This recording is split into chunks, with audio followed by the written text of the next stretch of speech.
Bueno, señores, estamos aquí ya. Muchas gracias a nuestros colaboradores de La Voz de América.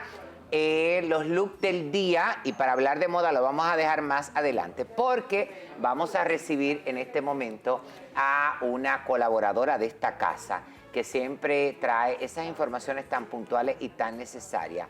Y hoy vamos a hablar sobre un tema que tiene que ver con la celebración ayer del Día Mundial de la Obesidad. Estoy con la doctora Erily Marmolejos, que es nutrióloga clínica, y ella tiene que decirme esta palabra. Buenos días. Obesóloga. Obesóloga, buenos días. Sí, a propósito de que ayer era el Día Mundial de la Obesidad, pues la obesología es una rama de la nutrición que maneja lo que es precisamente la obesidad, esta enfermedad. Pero tú sabes, Erily, que hay un dato muy alarmante con relación a una información que nos compartieron para conversarla contigo.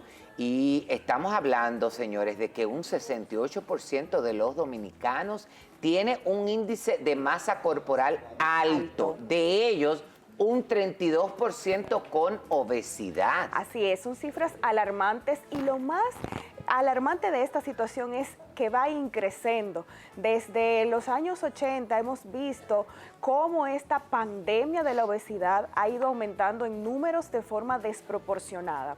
Entonces, comentabas que un 68% de la población dominicana, según el Atlas Mundial de Salud, está en sobrepeso. Esto significa, el índice de masa corporal es la relación entre el peso y la talla, y esto determina qué tanto exceso de peso se tiene respecto a nuestro tamaño. Sí. De este 68%, un 32% ya tienen un grado de obesidad.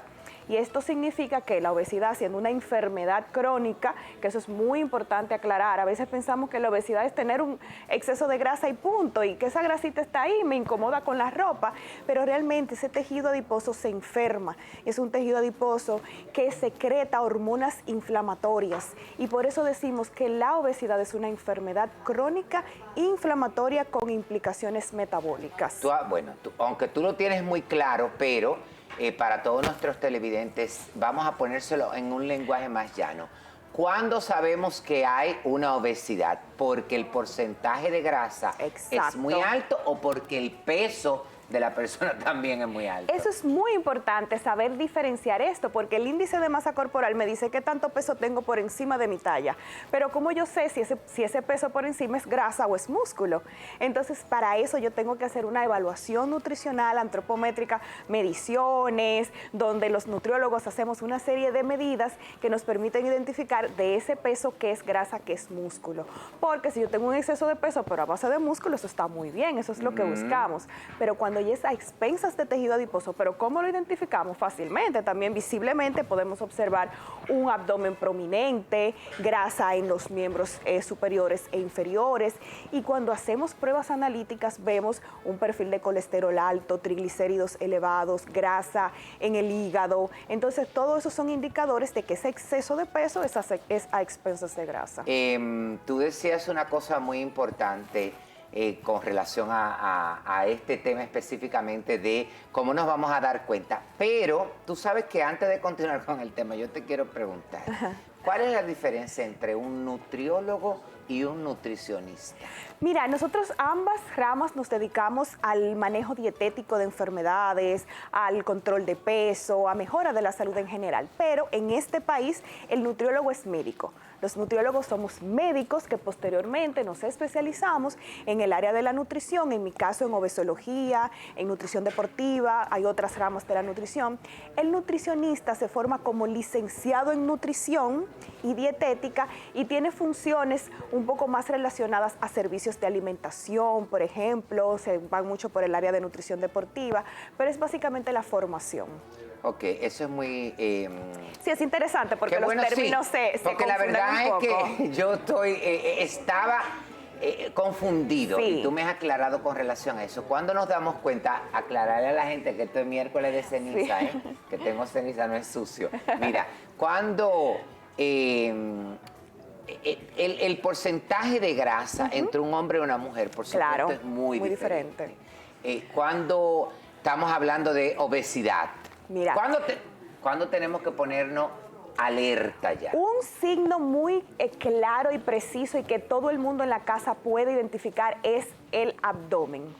Porque el perímetro abdominal, la medida de cintura, es un indicador de riesgo cardiovascular y metabólico, o sea, de riesgo de que tengas problemas en el corazón, que un infarto, que te pueda dar diabetes, que tengas el colesterol elevado.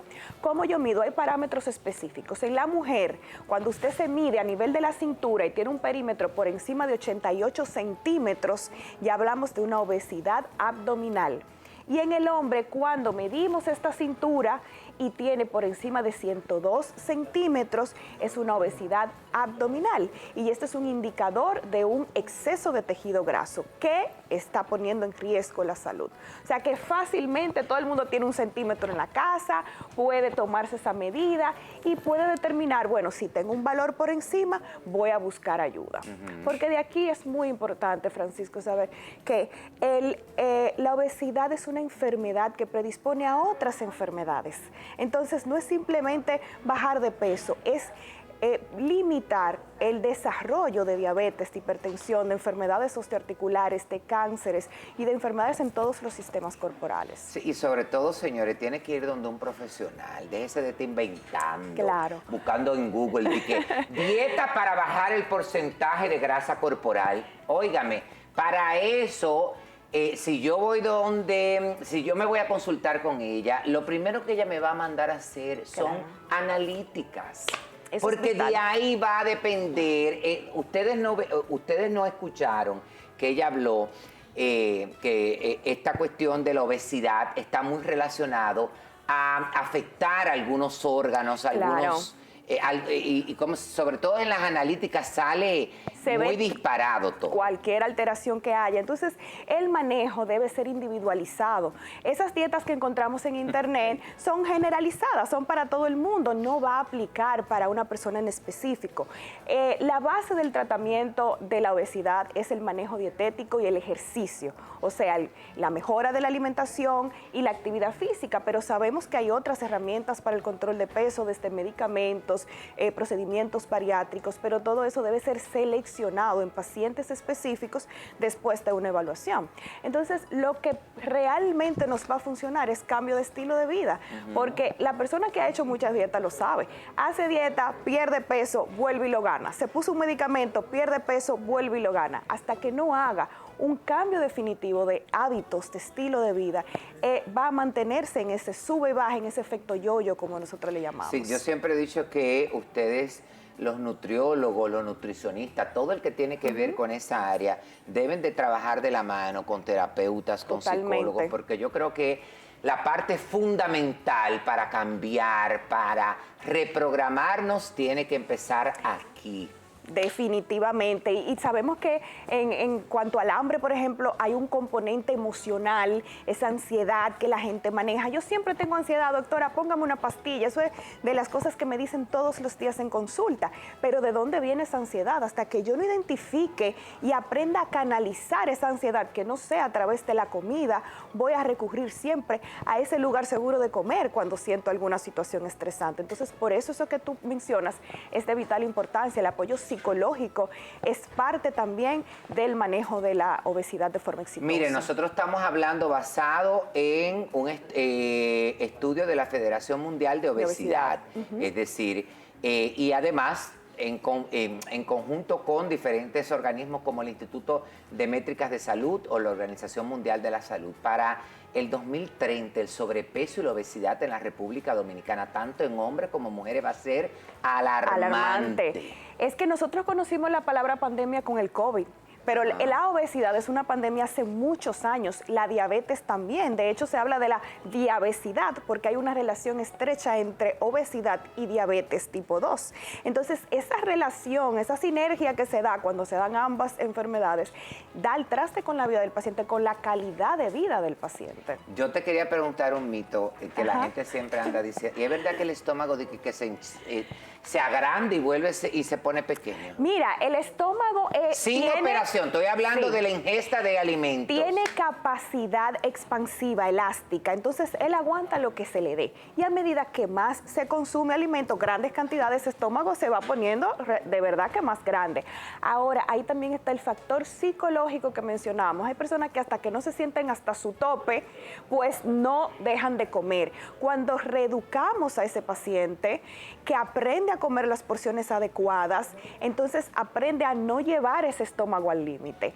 Y eso, pues, coloquialmente podríamos decir que el estómago se puso más pequeño, pero realmente es un trabajo en conjunto de la parte fisiológica, funcional del estómago y sobre todo de nuestro cerebro, de la parte emocional. Está muy bien. Bueno, agradecemos muchísimo a la doctora Erily Marmolejos. Ya ustedes saben, nutrióloga clínica. Ella está a través de las redes sociales, como ustedes han visto ahí. Me encanta porque tú sabes comunicar, que es algo muy importante. Gracias.